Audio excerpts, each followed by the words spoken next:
Hello friends, welcome to SK to all in one. இன்னைக்கு புதன்கிழமை breakfast lunch என்ன பண்ணேன்னு பார்க்கலாம் வாங்க. பிரேக்ஃபாஸ்ட்டுக்கும் லஞ்சுக்கும் சேர்த்தியே முள்ளங்கி சாம்பார் வச்சுட்டேன். பிரேக்ஃபாஸ்ட்டுக்கு என்னோட சின்ன பையனுக்கு காலையில் எக்ஸாமுங்கிறனால கொஞ்சமாக அரிசி மாவு இருந்தது. அவருக்கு தோசை சுட்டு முள்ளங்கி சாம்பார் ஊற்றி கொடுத்துடலான்னு பார்த்தேன்.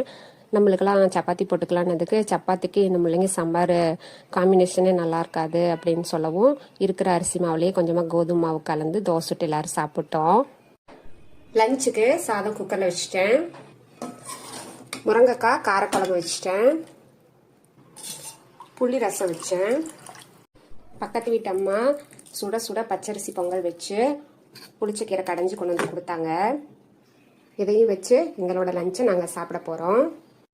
இதுதாங்க எங்களோட பிரேக்ஃபாஸ்ட் லஞ்சு. அடுப்பு திட்ட க்ளீன் பண்ணி அடுப்பையும் க்ளீன் பண்ணி பாத்திரம் எல்லாத்தையும் தேய்ச்சி முடிச்சிட்டேன். நான் எல்லா வேலையும் முடிச்சிட்டேங்க. நீங்கள் எல்லா வேலையும் முடிச்சிருப்பீங்கன்னு நினைக்கிறேன். தேங்க்யூ.